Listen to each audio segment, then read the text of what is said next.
Welcome, everybody. Thank you so much for coming out. My name is Ray Cashman. I direct the Folklore Institute. That's the material. Happy St. Valentine's Day. Thanks for coming out on a cold day to this wonderful talk we have here from Dr. Jennifer Schacker, Dwellers in Fairyland, Folklore, Historical Research, and Cultural Networks.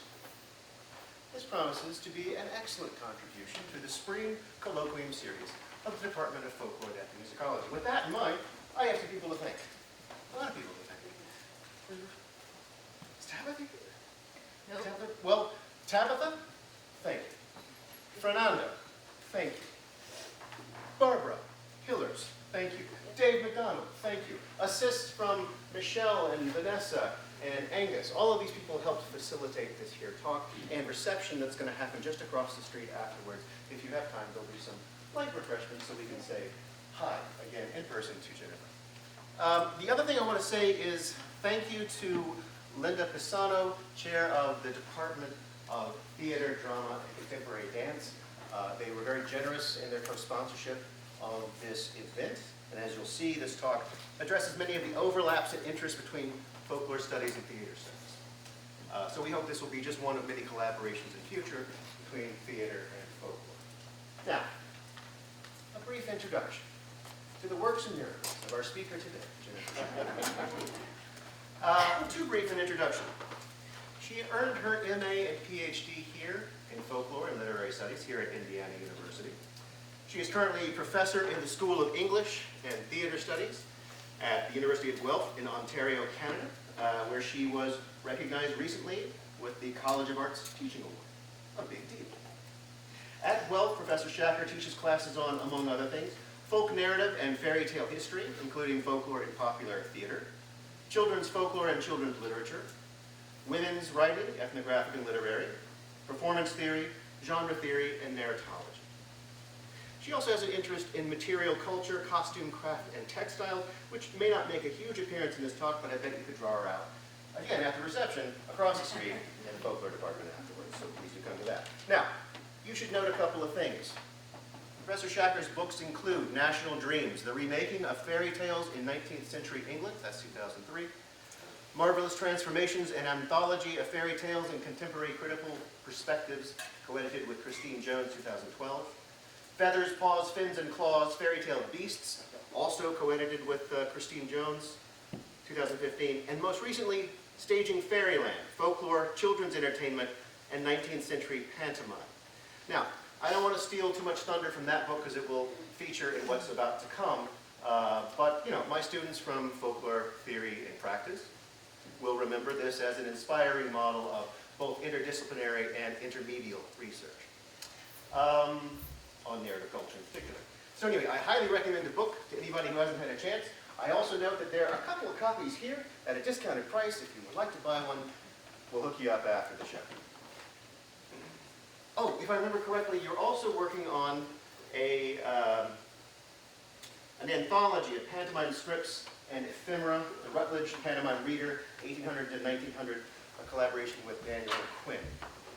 So anyway, today we will have a taste of that research, and also more broadly a consideration of folklore in relation to both networks of people, but also networks of expressive genres and communicative forms.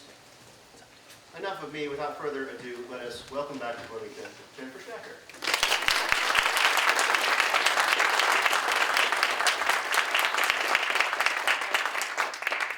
Thank you. I'm just going to get all the technology set up. Thank you. So if anyone can't hear me at any point, let me know. Just wave. Okay. You know, it was occurring to me looking around this room very early in my teaching career. I had a recurring dream that I was teaching in a big lecture hall, and behind all the students were some like giants of folklore research that they couldn't see but were watching me. I feel a little bit like that right now, but not as terrified as I was maybe at the beginning of my teaching career. Okay, I'm going to dive in. So I'd like to, first of all, thank you so much for coming, and I love sharing this research, so I hope you find it interesting. I'm going to start today with a puzzling image.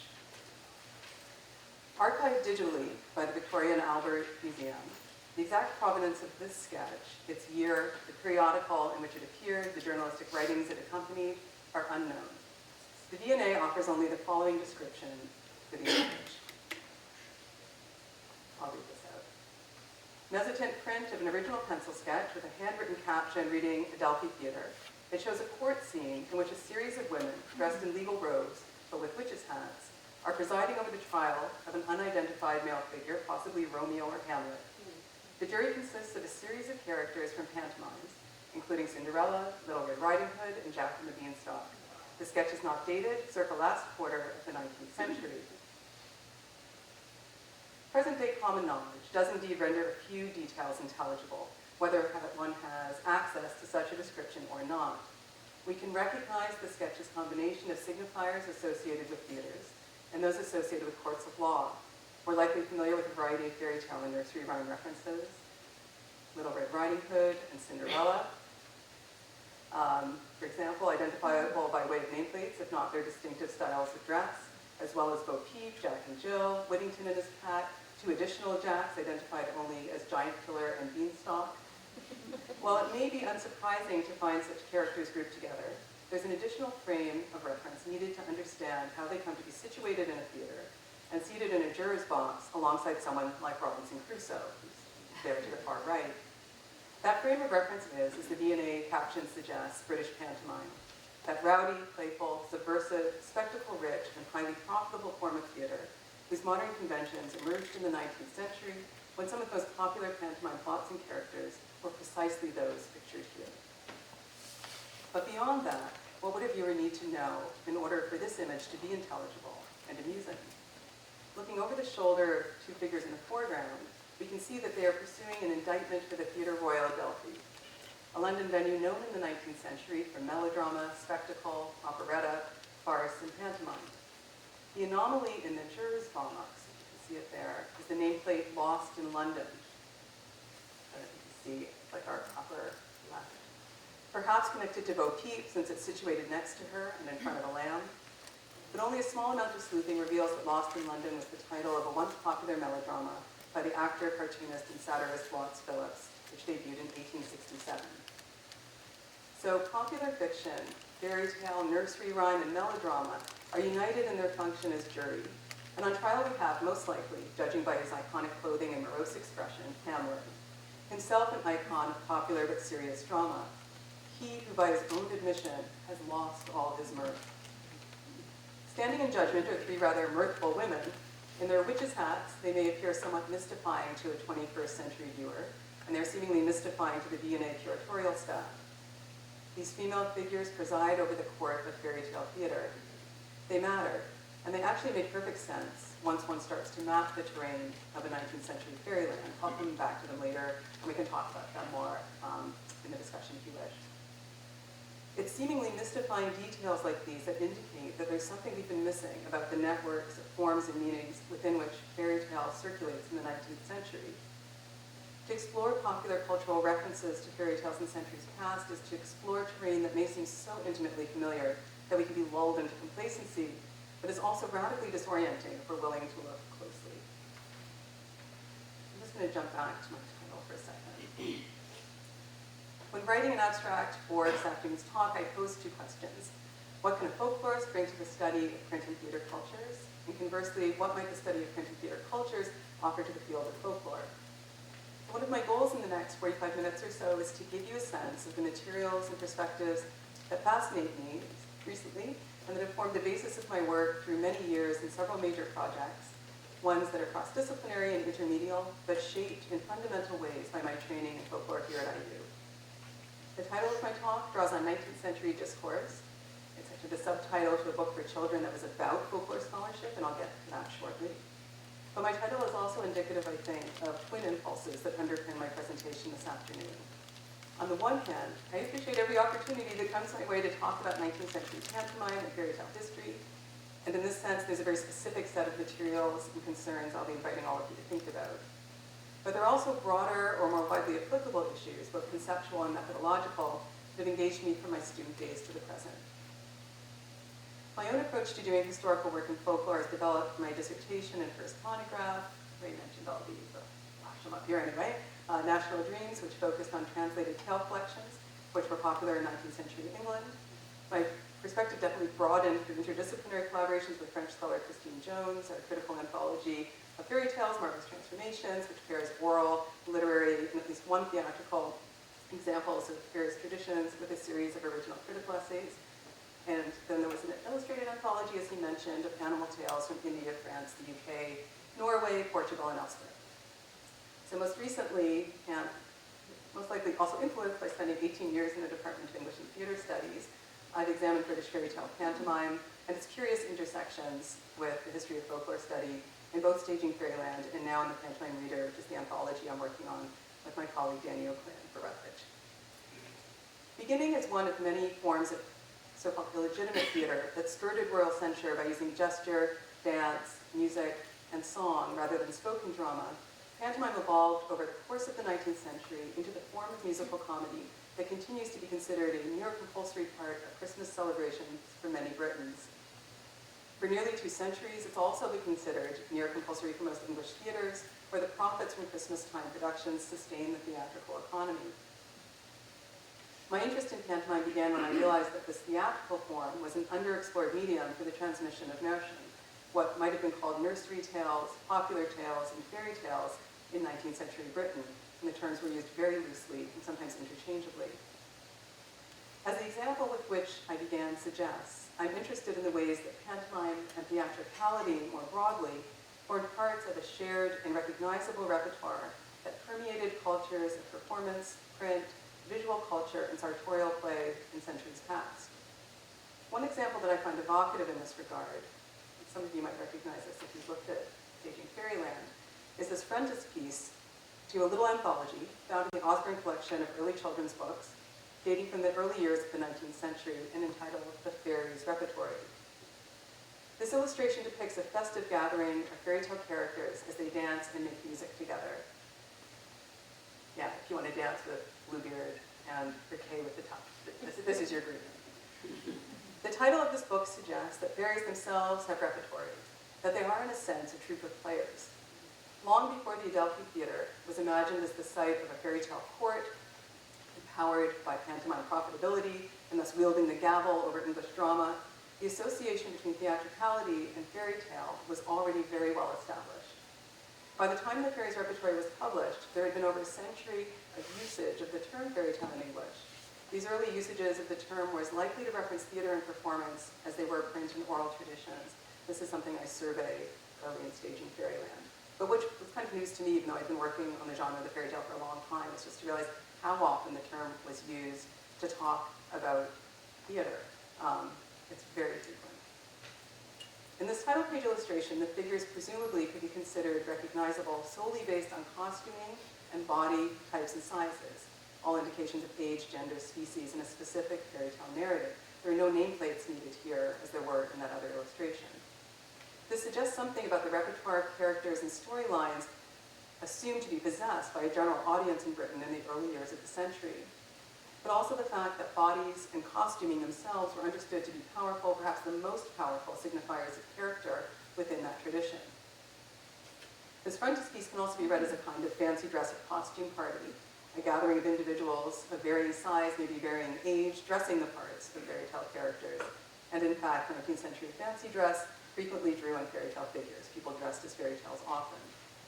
However we approach it, this image and the book's title itself are suggestive of the genre's deeply theatrical associations, indicative of the fact that 19th century readerships for tale collections, including the new field-based ones, were familiar with a model of the fairy tale that was fundamentally playful and performative. Such a model forms a backdrop for print and visual representations of fairy tales, as well as for the emergent discourses and theories of folklore study. Concepts of repertoire are important in both the field of folklore and that of theater studies.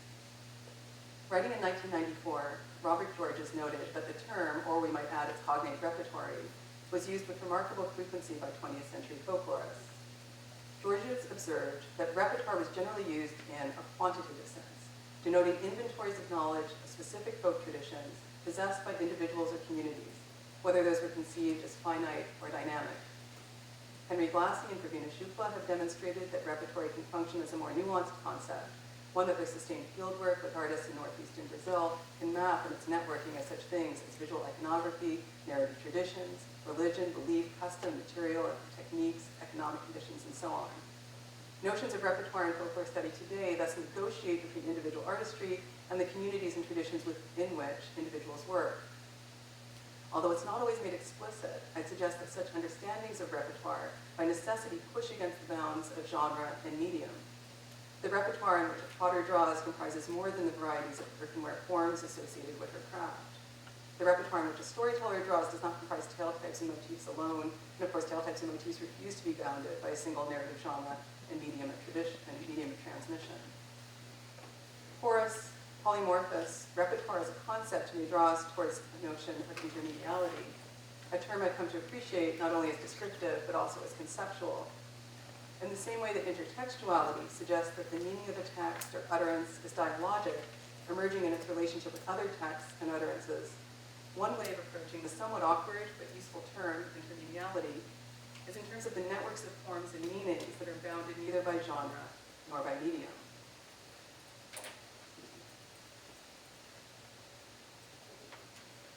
In theater studies, Jackie Bratton has coined the term intertheatricality to, quote, articulate the mesh of connections between all kinds of theater texts and between texts and their users. Bratton recommends approaching the shared repertoires of performers and audiences in terms of speech and the systems of the stage, scenery, costume, lighting, and so forth, but also genres, conventions, and memory. To study fairy tale theater, I think we need to go further than this. Tracy Davis's theorization of repertoire is broader and resonates with the ways that folklorists use the term. Davis urges theater scholars to approach repertoire as, quote, the factors that matter in making intertheatricality intelligible. She proposes that repertoires are multiple, circulating, recombinative discourses of intelligibility that create a means by which audiences are habituated to understand one or more kinds or combinations of performative tropes, and then recognize and interpret others that are unfamiliar so that the new may be incorporated into repertoire. Not unlike folkloristic understandings of tradition, Davis proposes that repertoire involves processes of reiteration, revision, citation, and incorporation. It accounts for durable meanings, she writes, not as memory per se, but in the improvisation of naming which sustains intelligibility. Jennifer, can I interrupt just for a second? Could you put the microphone a little closer to your mouth? It's Yeah. coming in and out, so it's Is on the it? side. Okay. Is that going to work? I hope so. Okay, I'll try not to move around too much. All right. Onward, thank you. Naming is certainly a fraught issue when it comes to the history of the fairy tale. Many folklorists avoid the term because it tends to encompass both the set of literary traditions and a range of folk narratives, and the distinctive histories, contexts of meaning and use, of specific iterations of tales are often elided or left obscure when lumped together in this way. I've chosen to approach fairy tale, slippery and changeable a framework as it is, as a kind of emic genre, with an interest in how the term has been deployed in specific historical and cultural contexts. For 19th century Britain, this has required attention to field-based tale collections, but also to illustrated texts, pantomime and related print ephemera, costume manuals, to name a few. 19th century pantomime may be interesting in its own right, but was also part of a widespread shared cultural lexicon, one that would have formed part of the repertoire of Victorian folklorists both in Britain and in the US, where the most successful London productions were restaged and where souvenir scripts, toy theaters, and toy books based on productions were also sold. A couple of examples from the 1870s, an important decade in the transatlantic history of folklore study, are worth considering here. In 1876, the Times of London published a review article that focused on 3 new field-based collections of folk narrative. Busk's Folklore of Rome, collected by word of mouth from the people, Mackay's Slavonic fairy tales, and Bleak's A Brief Account of Bushman Folklore. The Times reviewer starts with some musings that invoke familiar tropes. He describes the mythology that gets passed from lip to lip, forgotten but not lost, collected like scraps, picked up in fragments amid the dwellings of the poor, the credulous, and illiterate. It is folklore. The 2 primary outlets for folklore are, he suggests, books and theater. Folklore, he writes, appears in periodical outbursts of cotton-clad volumes and tinseled pantomimes. The folklore tract and pantomime were thus seen as twin forms, possibly at odds with one another, but related nevertheless, and both associated with the Christmas season. These links emerge once again in some of the more fanciful rhetoric of Birmingham newspaper editor and writer John Thackeray Bunce. In 1878, the year the Folklore Society was founded in London, Bunce published a children's introduction to the study of folklore, focusing specifically on the genre of the fairy tale.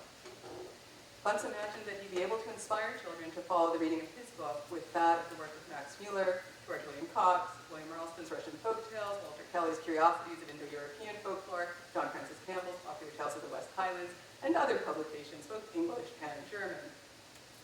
As dwellers in fairyland, Bunce's ideal child readers would be well prepared for qualifying exams in folklore. Most of Bunce's book consists of summaries of this kind of scholarship, with accompanying examples. But when he first addresses his young readers, he presents this introduction to the discipline of folklore as a kind of magical journey. We are going into fairyland for a little while, he writes, to see what we can find there to amuse and instruct us this Christmas time. Does anybody know the way? There are no maps or guidebooks, and the places we meet with in our workaday world do not seem like the homes of fairies. Yet we have only to put on our wishing caps, and we can get into fairyland in a moment. Bunce is able to invoke a few domains, ones that are no longer seen as natural playmates in quite the same way they were in Bunce's day. Folklore study, children's literature, and theater. Despite this presentation of fairyland as uncharted territory, it's anything but terra incognito. Bunce is able to assume adult and child familiarity with its landscape, familiarity with the genre of the fairy tale, including its established association with Christmas-time publications and entertainments. Bunce calls on children's established repertoire of story and characters, what he calls the dear old friends whom we have known and loved since we knew anything. These include characters associated with English tales, like Jack of Beanstalk and giant killing fame, but the majority of those invoked by name are drawn from naturalized imports, all of whom are pantomime standards: Aladdin, Sinbad, Sleeping Beauty, Puss in Boots, Cinderella, and the Yellow Dwarf. Can you hear me better now? Is that working okay? It's weird, isn't it? Maybe move that toward the center. Okay. When you move your head, it won't make much difference. What do you think? What's that? Yeah? A little higher, I think. It's an art form. I have not mastered it. Yeah? You think that's going to work? Yeah. Does it back? Can you hear me okay? Okay. All right. If it doesn't work, you can pantomime. Good luck. Tap down my presentation. Okay. Onwards. Okay, so alongside these named figures, it doesn't feel to me like it's projected, but maybe It's better to be. Okay. Everyone okay? Okay, alongside these named figures are other familiar types, identifiable by speech, action, and appearance. We have, he writes, evil-mouthed fairies who always want to be doing mischief, as well as good fairies beautifully dressed, with shining golden hair, bright blue eyes, and jeweled coronets, and with magic wands in their hands who go about watching the bad fairies and always come just in time to drive them away and so prevent them from doing harm. Bunce is part of a long tradition of associating blondness with beauty, virtue, and magic, but he also mobilizes theatrical models in which stock character types are signaled by costume, props, and makeup. Indeed, Bunce suggests that these fairies will be familiar to his child readers precisely because they are, he writes, the sort of fairies you see once a year in the pantomime. Bunce offers fairies as guides into this magical land of scholarship, but he's sure to specify that his fairies will be more beautiful, more handsomely dressed, and more graceful in shape than those children would have known from their theater going. Bunce's fairies, he promises, are not so fat and do not paint their faces, which is a bad thing for any woman to do, whether fairy or mortal. Bunce adds this little moralizing aside, sounding distinctly anti-theatrical, valorizing bodily and characterological naturalness. This stands in opposition to Victorian pantomime's frequent use of robust and often middle-aged female characters, like the mirthful women who were presiding over the adult fairy court as agents of benevolent fairy magic. Bunce also seems to be countering popular fascination with pantomime's backstage processes, the magic of stagecraft, costuming, and makeup. His disdainful comments about stage fairies are also complicated by the fact that the pantomime part of the villain, the bad fairy, as well as that of the benevolent agent, the good fairy, were occasionally played by men, especially in early 19th century productions. Victorian pantomime's cross-dressed parts were by far the most popular with audiences of all ages, central to a production's success or failure. The more prominent of these roles in the 19th century are those known as the Dame, and here we see Samuel Simmons as Mother Goose in 1806, Victor Stevens at the end of the century as Red Riding Hood's grandmother Hubbard in 1900, and the inimitable Dan Leno, who's said to haunt Drury Lane Theatre to this day as Widow Twankey from Aladdin. The other popular cross-cast roles are the principal boy. And here we have Lily Harold as Dick Whittington, Nellie Bowman as Tom from the Water Babies, Marie Lloyd, and Ethel Earl, each interpreting Boy Blue, and Kate Chard as Cinderella's prince. In stark contrast to the princess obsession cultivated by major corporations today, Victorian pantomime audiences saved their heartiest cheers for cross-dressed princes and older women. While Bunce may have had little success in encouraging his infantile folklorists to turn up their noses at pantomime fairies and cross-dressed players, the discursive turns through which he steers his reader from folklore as a discipline, to fairy tale as childhood reading material, to pantomime as family entertainment, does indicate a highly dialogic relationship between these cultural spheres. Victorian writings about fairy tales, both oral, traditional, and literary ones, can assume readers' familiarity with pantomime. Likewise, commentary on pantomime often included claims about fairy tales past and present. At the end of the century, in 1896, Victorian writer T. Edgar Pemberton, then 49 years old, looked back with fondness at his own childhood experiences of theater.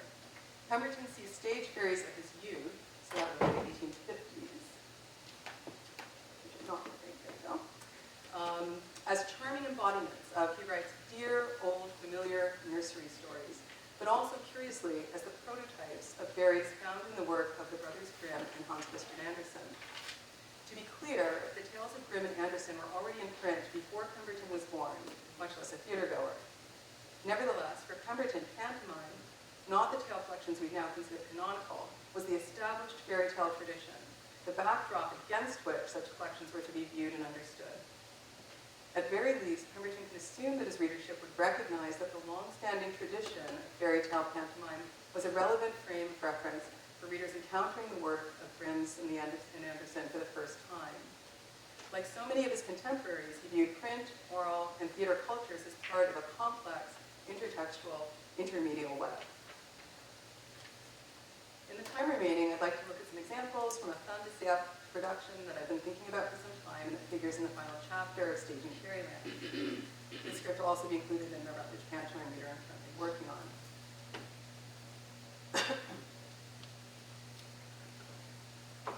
On Boxing Day 1899, a pantomime version of Jack and the Beanstalk opened at Drury Lane Theatre. Comic theatricals about Jack's encounters with giants, whether up a beanstalk or part of a bloody romp through Cornwallis and the related story of Jack the Giant Killer, date to the mid-18th century, when it was already declared to be a familiar subject. The first pantomime version of Jack and the Beanstalk dates to 1819. So by 1899, there would have been little novelty to the basic story or the practice of using that story as the basis for a Christmas entertainment. What distinguishes the 1899 Drury Lane production is explicit reference to the Boer War that had begun only a few months earlier. I'll draw on some examples from the script, which was available for purchase, decorated with small drawings, as well as reviews and a detailed account of the performance, published almost 50 years later in 1947 by the theater historian and pantomime expert Walter McLean Pope.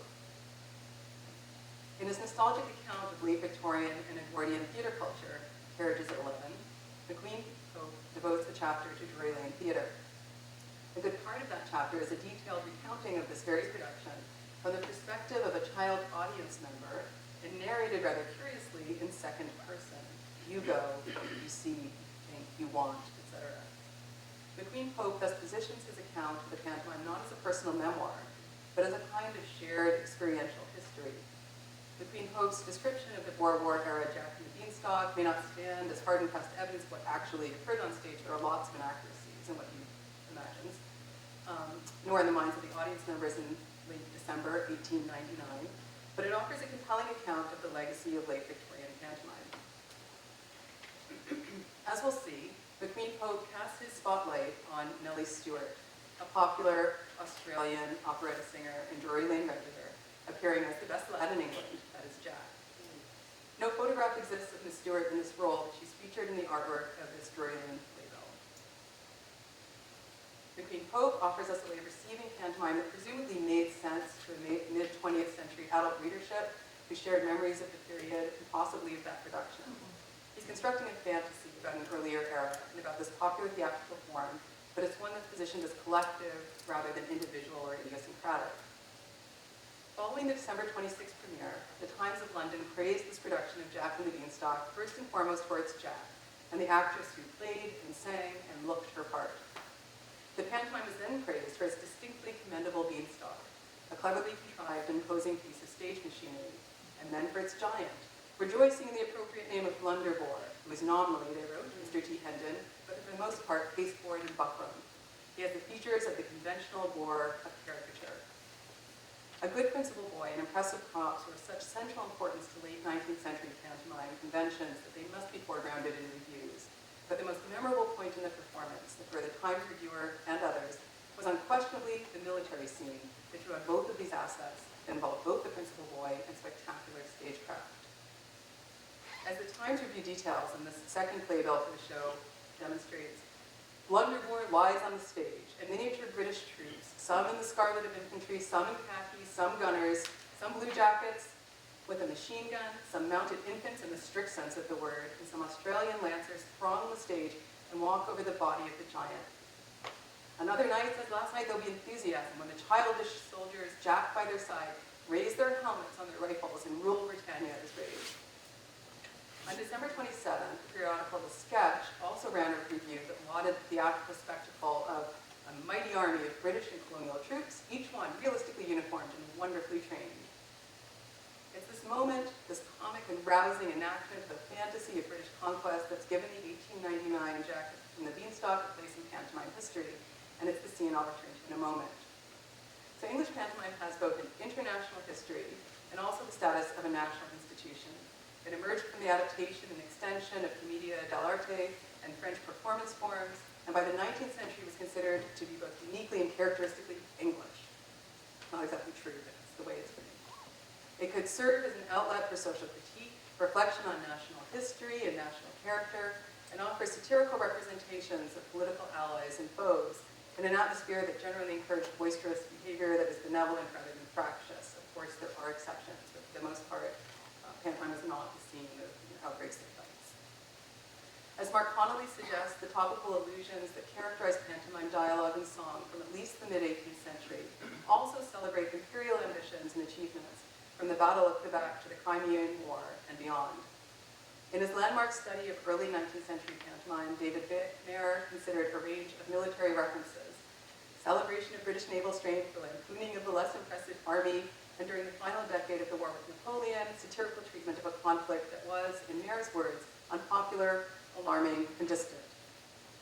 In the decades that separated the end of the conflicts with Napoleon and the end of the century, Britain's imperial and military strength reached new heights.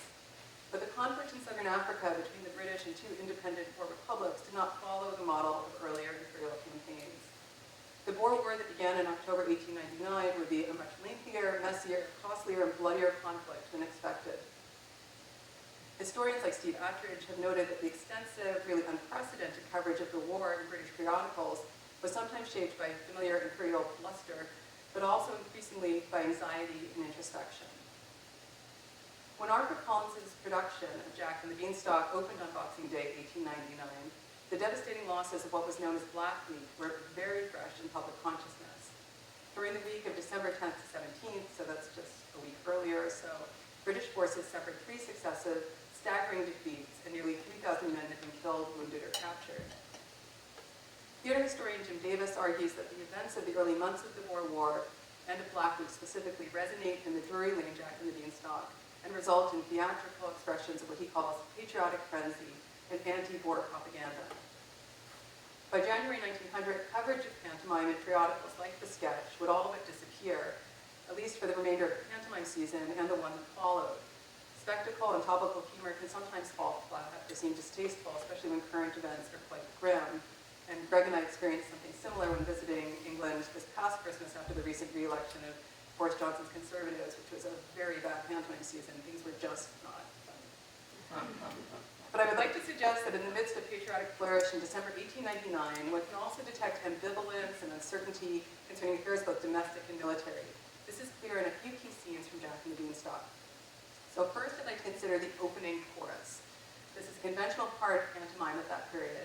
It usually serves 2 functions. It begins a performance with a spectacle of large numbers of players on stage, often set in a marketplace or town square. It conveys a some critics have said, happiness, equilibrium, and a sense of community. In short, it establishes the overriding tone of the performance, no matter what the trials are that the protagonists may face later on. The 1899 Jack includes a seemingly conventional chorus scene of this kind, and it's actually scene 2. So scene 2 is set at Dame Trot's dairy and introduces one jolly chorus of washerwomen singing about work to be done, and another chorus of chimney sweeps, cross-dressed secondary boys, lamenting the coldness of their suitors. As McQueen Pope recalls, again, writing in the 1940s, proposing to remember this 1899 performance, he writes, "Never were there such gaily dressed or more beautiful customers as the village lads and lasses who tripped in to buy milk." But importantly, the dairy scene is not the scene with which the pantomime began. Instead, this production has a prologue set in the magical realm. What's unusual in this case is that the prologue also included a chorus of players, and it's one that stands in stark contrast to the washerwomen and chimney sweeps. Instead, it's a scene of labor and lamentation. So scene 1 is set at the roots of the magic Beanstalk, a busy construction site for gnome and company contractors. A chorus of gnome workers is first encountered singing the praises of their pork and beans lunch. Their leisure is short-lived. A gong signals the return to work, and their sinister overseer, the demon worm, demands a report on their progress. Ultimately, the collectivity staged here is not that of typical jovial villagers, but of alienated workers.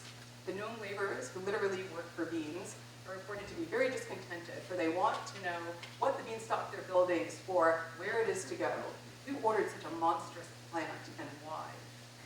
The demon worm evades their questions and tries to mollify the crowd by talking about their payday.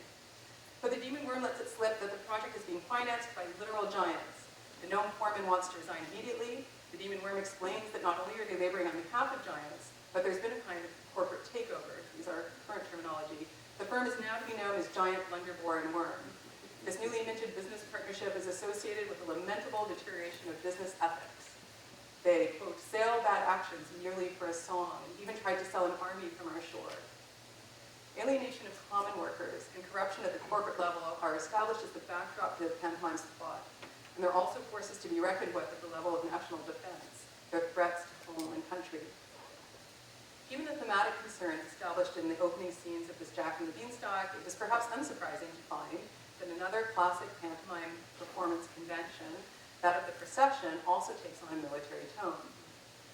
Elaborately costumed, visually impressive processions were one of many trademark forms of spectacle developed especially by Augustus Carus when he was manager of the Drury Lane Theatre in the period immediately preceding this performance. It became what the Drury Lane was known for in terms of their pantomimes. The unifying themes of processions were wide-ranging. For example, 106 Shakespearean characters marched across the stage in a Jack and the Beanstalk from about 10 years earlier. 29 nursery rhyme and fairy tale characters and 21 popular sports personified made up the two processions of the pantomime Little Bo Peep, Little Red Riding Hood, and Hop o' My Thumb. A procession of all the kings and queens of England from William I onwards were featured in 1893 Robinson Crusoe, and so on. So they often have very little to do with the storyline itself. As I mentioned in my initial description, the spectacular defeat of the giant Blunderbore is the scene most often detailed in contemporaneous reviews, and it's the scene that's earned this particular production some retrospective notoriety. It also includes a noteworthy procession. In this climactic scene, Jack has rescued family and friends, leading them back down the beanstalk to the garden of the home he shares with his mother, Dame Trot. He fells the beanstalk with his magic sword, and the giant tumbles to the ground. McQueen Pope recounts, "The lights go up again. For the first time, you see the full giant. He lies there, dead and helpless, occupying the entire stage big as it is. Everyone cheers, and by now your hands are sore with clapping. Everyone climbs over him. Jack delivers an oration from his chest, clasping the princess to his ample bosom. The king bestows a blessing, and even you realize that there's every likelihood of his marrying into the family by wedding Dame Trot. Then a thoughtful soul opens the pockets of the giant's tunic, and out of them, oh, crowning glory, comes the entire British army, in khaki, a novel sight then, horse, foot, and artillery, even nurses, whilst Jack waves a Union Jack, and the whole crowded theater goes mad with delight. You are quite speechless." The procession of child players, dressed as the entire British army, and emerging from the pockets of the fallen giant to the delight of the audience, is interesting in several ways. First, it's a prime example of the military frame of reference underpins this production in general.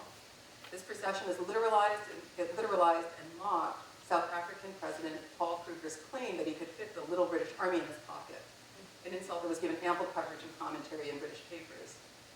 The spectacle of a slaying Boer giant and a triumphant British military in miniature, all located in an English cottage garden, speaks to anxieties about the war and fantasies of triumph, seen through the comic lens of pantomime, and it inspires mad delight in the audience.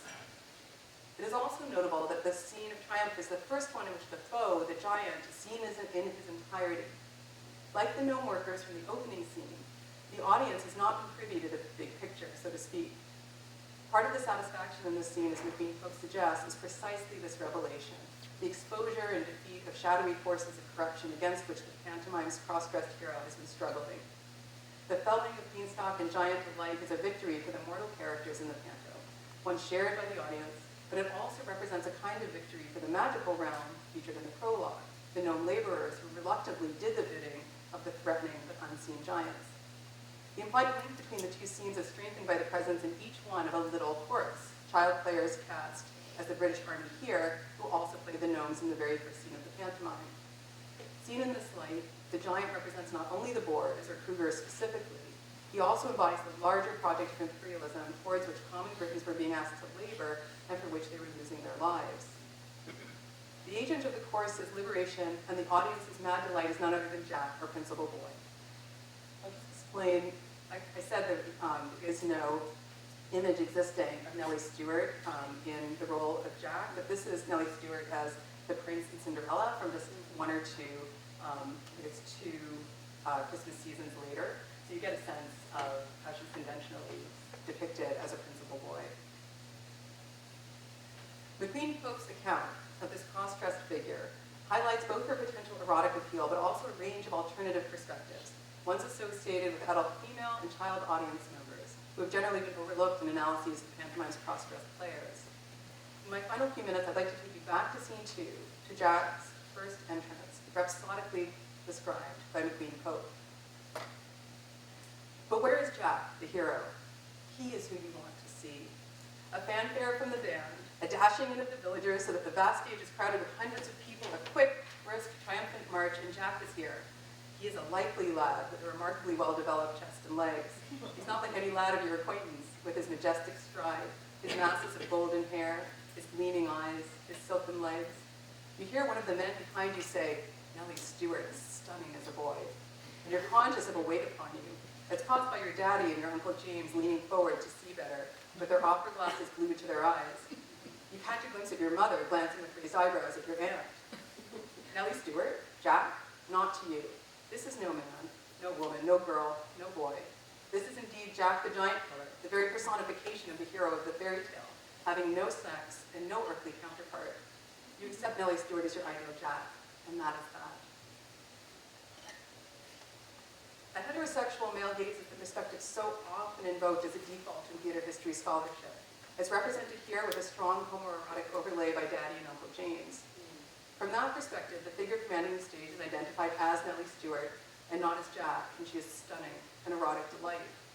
Yet for the implied speaker, and by extension the implied reader of this account, the principal boy is both different from other boys, not in fact a boy, nor a girl, nor a man, nor a woman, but otherworldly and ideal within the frame of pantomime performance.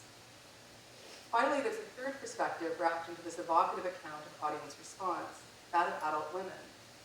Mother's raised eyebrows and her moment of tacit understanding with her sister are open to interpretation. A knowing glance can suggest their shared understanding of Nellie Stewart's mesmeric effect on their husbands, but that's not the only interpreted possibility. The glimpse of a glance may also indicate the women's shared interest in that compelling and powerful cross-dressed figure for whom the audience, women included, is cheering. So what does such a cheer signify? McQueen Pope's imaginative recreation of this moment suggests the extent to which the collective delight of a pantomime audience can signal multiple forms of pleasure, inspired by a single sight, perceived variously. Striding boldly across the stage, both squarely within the conventions of pantomime performance and counter to the conventions of gender performance beyond the theater walls, Jack is at that moment an emblem of this most English of performance forms, consolidating a sense of national identity even as she transgresses boundaries. In this sense, Jack is Britannia, in both aspirations to imperial prominence and the attempt to resolve the threats to stable identity associated with those global ambitions. The principal boy personifies a fantasy that has no earthly counterpart, and that is therefore unattainable, but is no less magnetic, desirable, and rousing for that. Who better to wield the magic sword in the Union Jack, which seemed to promise, at least within the confines of the theater, to bring order, confidence, and sense back to a troubled world? On the other hand, it strikes me as important to read this iconic scene in the larger context of the performance, which is one that's been framed by a cynical portrait of power structures, a not-so-subtle critique of the marriage of military, imperialist, and industrial capitalist forces. We might then read Jack's defeat of the giant and release of the British military not as simple patriotic flourish, but in terms of the principal boy's status as both embodiment and agent of magical transformation. The title character, the star of the show, is capable of inspiring multiple forms of desire and admiration, turning bloody conflict into festive spectacle, beleaguered troops into cheerful children, the imposing specter of a military foe or of the imperial project itself into an impressive bit of stage property, a slain giant from which all can be freed.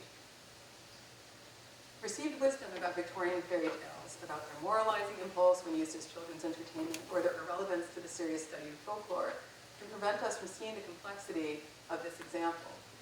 But if we dwell a while in a 19th-century fairyland, such examples no longer appear quite so strange. Instead, this all suggests to me that a centuries-long tradition of potentially or subtly transgressive uses of the genre was alive and well in Victorian England. There's no doubt that Victorian folklorists were familiar with this form of theater. They could not avoid it. There's absolutely no way to live in England in the 19th century and not be familiar with this. Their silences when it comes to pantomime, and they often are silent about it, may indicate a desire to distance themselves from popular theater, but also from the broader tradition of ironic, self-aware, and double-voiced wonder tales of which pantomime is a part. Finally, I'd suggest, as I do in Staging Fairyland, that there is a sense in which all fairy tales, familiar and obscure, are cross-dressed. They may obfuscate or playfully disguise their own histories. They can employ style, stylishness, or stylization in a variety of meaningful and frequently humorous ways. And they certainly are always more than they appear to be. The particular forms of crossing that interest me are ones that can expand and enliven the current repertoire of tales. From the perspectives of both folklore and fairy tale studies, I'd argue that they're central to an understanding of immersion in 19th century Britain, and yet they're difficult to map within current disciplinary structures, elusive when individual texts are studied apart from the intermedial networks in which they've been situated. These include the linguistic, cultural, and historical border crossings that are so strongly associated with fairy tale history, but also medial crossings and blendings. The interpenetration of these cultural forms challenge simple notions of audience and authorship, matters that have always been vexed in the print history of immersion, but are especially so when that history is expanded to include print renditions of oral performance, a range of translations, theatrical scripts loosely based on everything from field-based tale collections to translated literary tales, and ephemera based on theatrical performances, toy theaters, board games, and it goes on. Perhaps cross-dressing can operate as an apt metaphor for the complex games that involve tale tellers, writers, critics, commentators, performers, librettists, and so on, suggesting as it does a strategic adoption of identity markers, ones that cannot be taken at face value and which are often mobilized satirically and subversively. Thank you.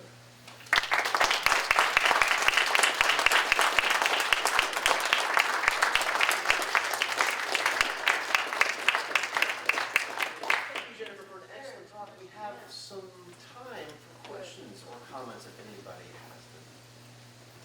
Marge? Yeah, boy, this raises a lot.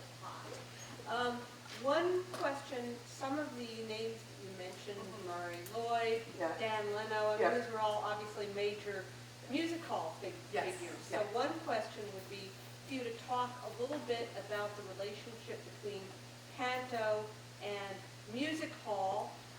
The second thing, I know I've got like 3 questions. The second thing, it's interesting to me that on the one hand, you talk about the boar giant and the British Army and kind of the panto as basically embracing a kind of patriotism, but at the same time you touch on possibly a sense of resistance, the gnome figures, and so I'm wondering if those two sort of seem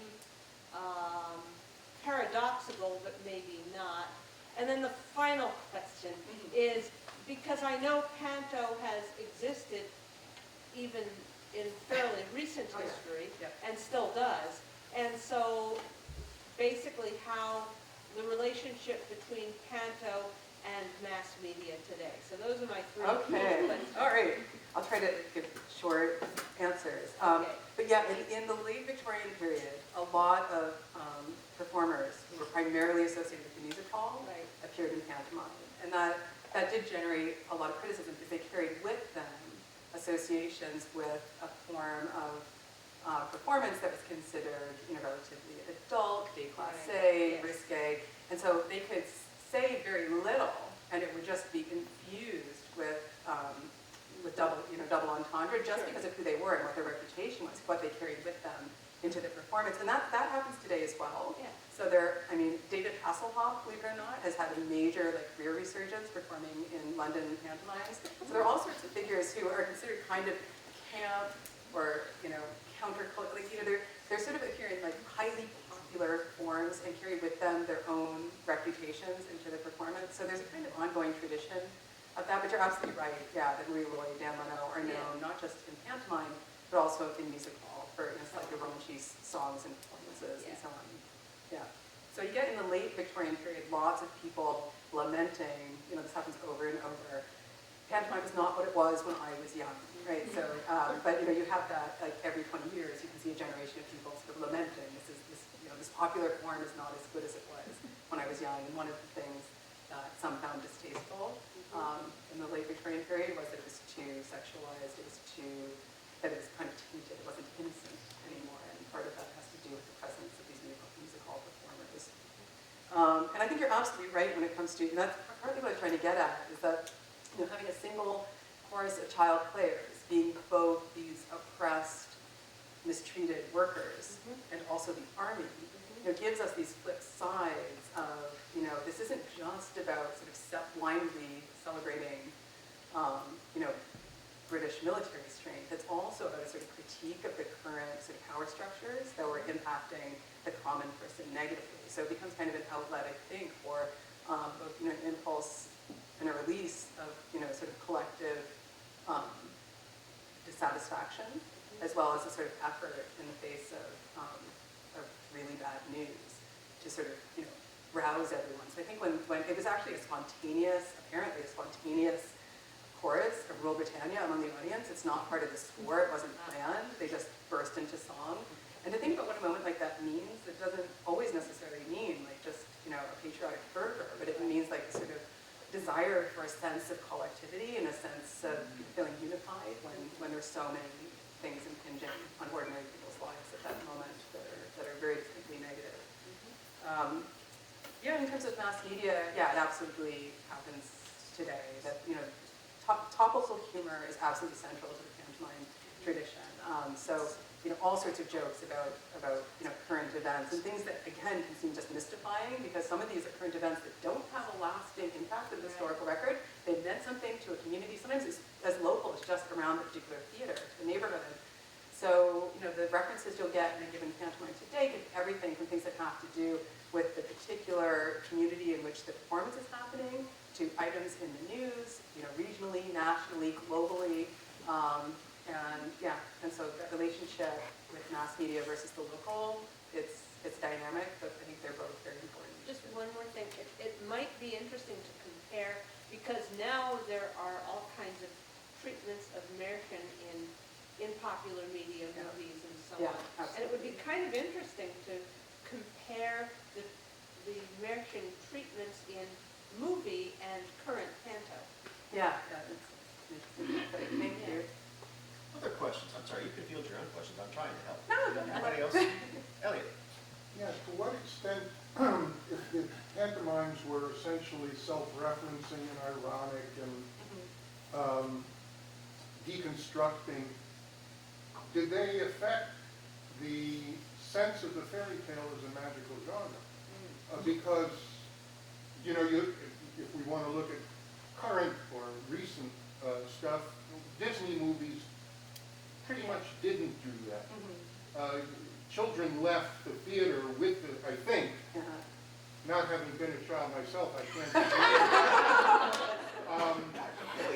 I'm sorry for the loss. They left the theater with a sense of magicality. I don't see how you would leave the pantomime.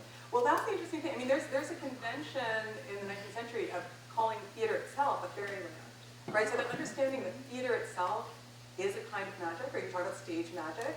Sure. I think it absolutely enacts magic, and I think that's what the Queen Pope is trying to get at, and what he's trying to like invoke his readers to recognize that this was magical, right? So as much as this is referencing the Boer War, to that, you know, again, it's a fantasy, but he's saying as adults we remember that what this was an otherworldly. This is Jack. This is the embodiment of this fairy tale character. But I'm curious about how it feeds back into the Yeah. traditional fairy tale and Yeah, the that's- stories and yeah. the child's perception of a Yeah. magical world, because Uh-huh. they might have called it fairyland, but Yeah. it's not the same fairyland that you would find in the Grimms or in something like that. We'd have to talk about that more, and I have to think about that more. But I think, yeah, we can talk. That's a big question. But I mean, I think there's also, you know, that sort of sense that, you know, no wonder tale is just about wonder and magic, right? They're all grounded, and so many of them have details that are so like materialistic, right? That you get a sense of like things that are touchable, knowable, you know, like the sort of earthy details that sort of bring you back to the mundane, relatable details of being a human being in a body on this earth. Like that's so much a part of the magic. In fact, I'm really interested in the way, you know, representations of magic in fairy tales and elsewhere are very materialist, right? Things don't just happen, you know, with the sort of Disney wand.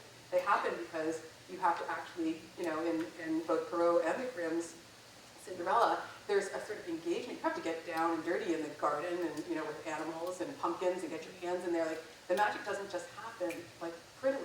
It happens through getting your hands and stuff. And so that sense that there's always a sort of negotiation between the magical and the embodied reality.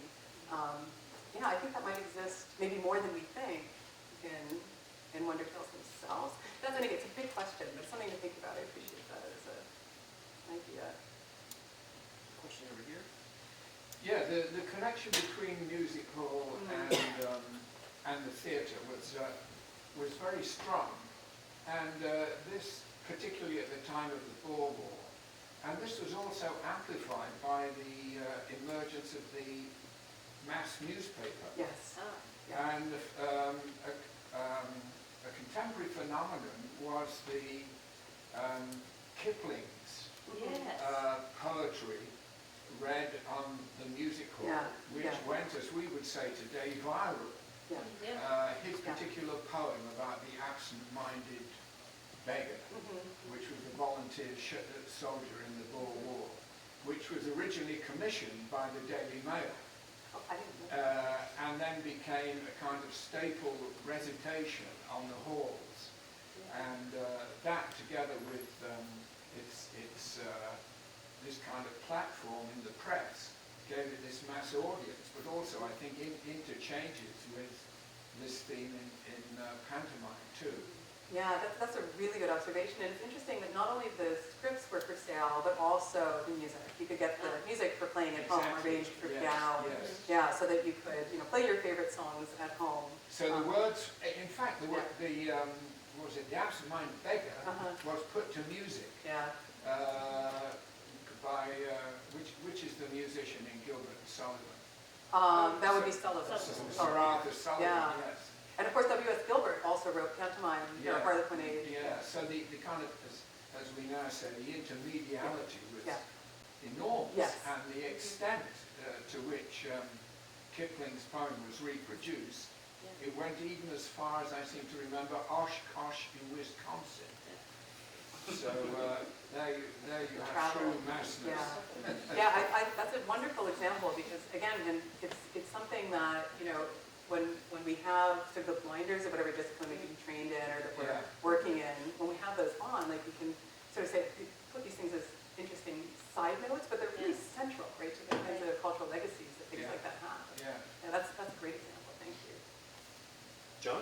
Yes, I have a comment and then a question.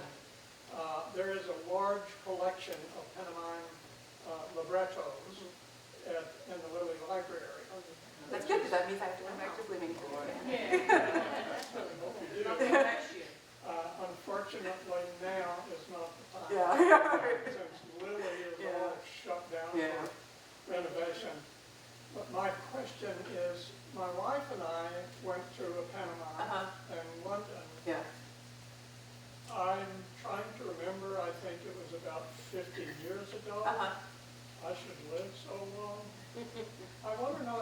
still performed? Oh, yeah. Or are they just revived at Christmas? Or what is the case now? And what has happened to them in the onslaught of television and cinema? And the British have wonderful theater Yeah. that is still affordable. Yeah. So what influence? Yeah, oh, they're absolutely still, like every community has a pantomime at Christmas. Yeah, they're everywhere, and also in Scotland and Ireland, and they're going strong, and they're extremely profitable. And that's often been a sort of, they have a funny position. They're both central, economically. They're absolutely vital. They're like the backbone of the theater economy. A lot of other less profitable productions are reliant on generating a lot of money from Christmas pantomime. Everybody's gone to a pantomime at one point or another. They're just kind of required. And it's not really a matter of them being revived because they're, continually sort of reworking. And one of the things that's kind of interesting as pantomime is all of the storylines and characters that are used from the very first, pantomime productions of these particular storylines onward were already really well known. So there's absolutely no novelty. No one's going, I wonder what's going to happen. Like you know what's going to happen from the first moment, right? There's an assumption everybody knows the story. But they're always talked about in terms of novelty. But the novelty is in terms of spectacle, it's in terms of the sort of twists, the sort of recombinations, in terms of costume, in terms of effect. So it's a different kind of sense of where the interest lies. And in that sense, you wouldn't want to just restage something that had happened before. There always has to be something different. There's still a massive industry. There are lots of people who work in set design and costume making, who make a lot of money from making pantomime costumes because they're, those kinds of material aspects of the production are the interest. That's what you're kind of paying for. And the topical humor and so on. I feel like I have privileged people in the first few rows. Anyone in the cheap seats want to ask a question? They couldn't hear you. No, they couldn't. I would say open it to anybody, but wanted to give you a chance.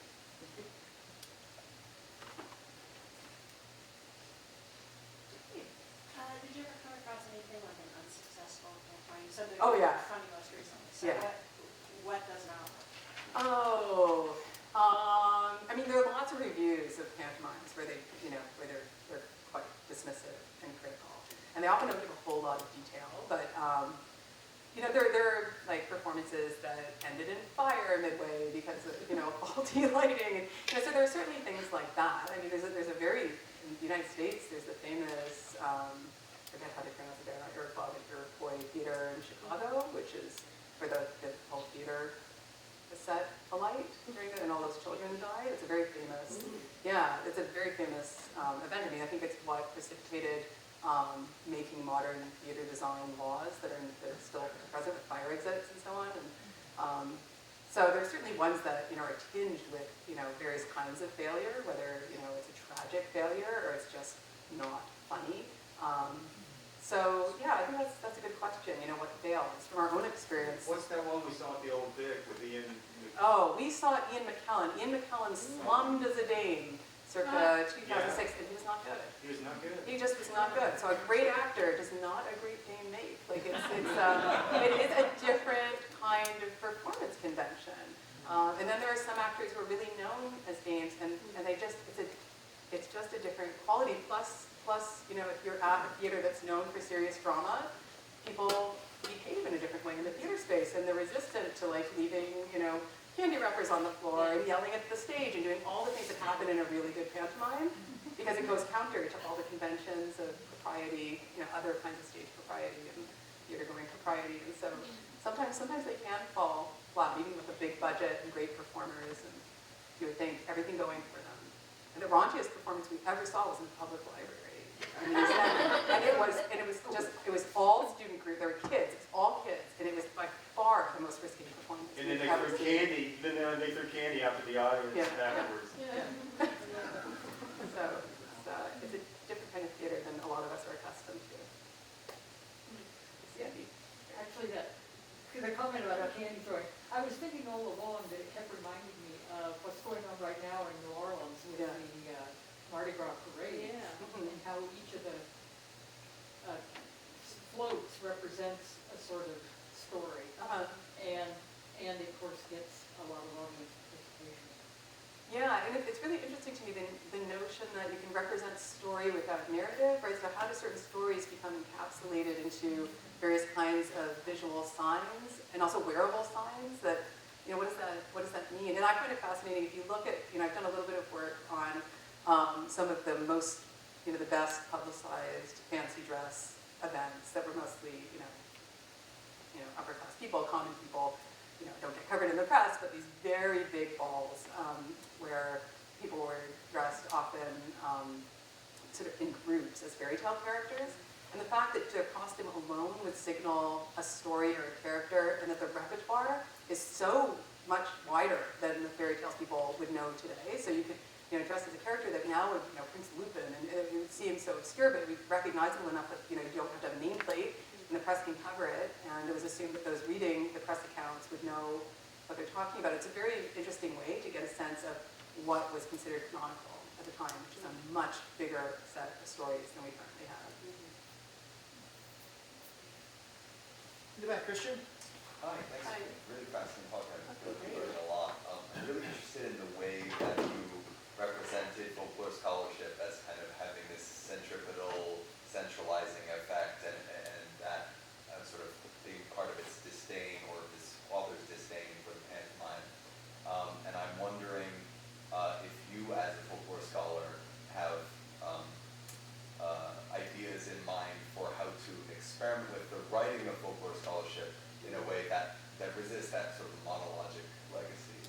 Wow, that is you're tasking me with something really big. But I think that's an interesting thing to think about. Now, are you thinking in terms of, being able to dialogue with people beyond folklore, or just sort of breaking out of sort of academic discourse as it's been known generally? Yeah, sure. Either Yeah. way, man, I just think that there's a lot to be done, for this sort of understanding the performance of pantomime, for example, as a representation of the fairy tale. Yeah. I'm just curious to know your thoughts. One thing that really strikes me, because I haven't, my whole career has been in English department, my teaching career in 2 different English departments. But,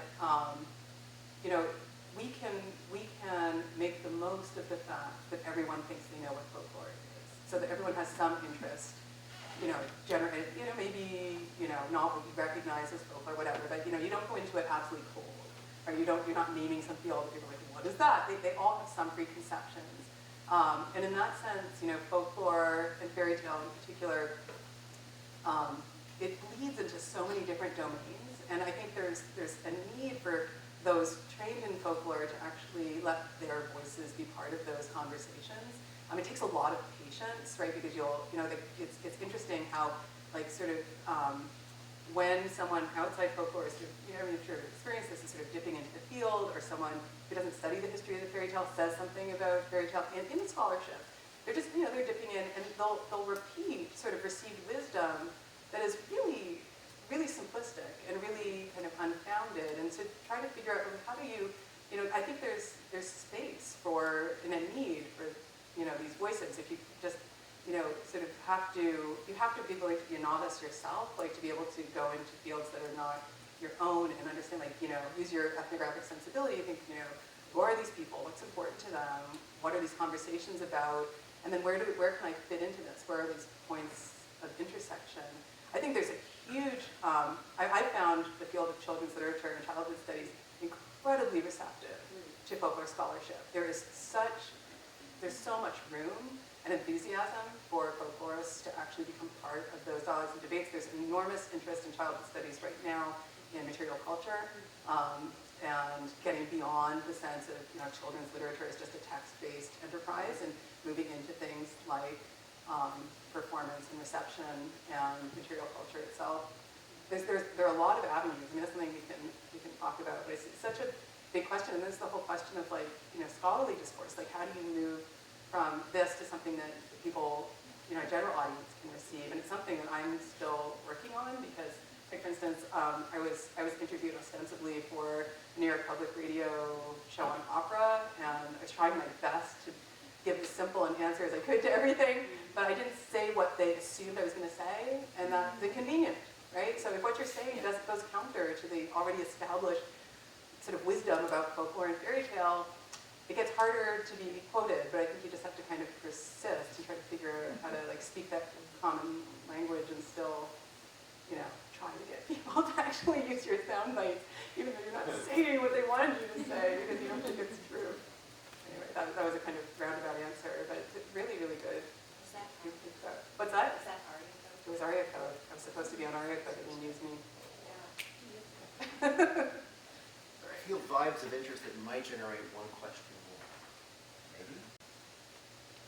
What?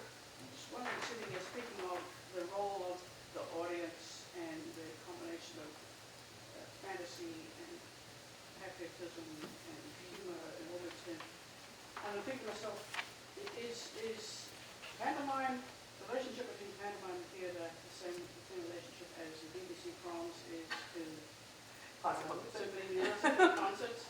Because you get some of that same stuff. There's another place where you can, a whole Yeah. audience will sing Rule Britannia completely unironically. Yeah, And yeah. they'll also interject and throw things Yeah. and make funny speeches and things. That similar to an album on people's Yeah, I It's think, very, very popular and very, very interactive. yes. maybe, that's an interesting analogy to draw.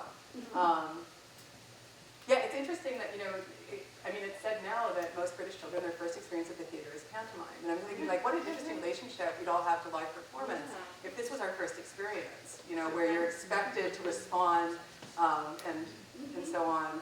You know, it'd be very different than, like, you know, trying to stifle children into sitting quietly and not saying a word to not make a sound. Instead, like, you know, you're provided, you know, parents are provided with drinks and kids are eating ice cream and everybody's yelling. That's a very different experience of live performance, and maybe it would help theater in North America. That's how we experience it. Well, look, we don't have to stop the discussion. We have a reception across the road, just north of us, across 3rd Street at 800 East 3rd is the Folklore and Ethnomusicology Department on the 2nd floor. We have a reception. You can come ask questions of Jennifer, make comments, things like that. The other thing I want to remind you of is we have a few copies of Staging Fairyland here if anybody would like some at a reduced cost. So, with all of that reminded, let's thank Jennifer again for next week.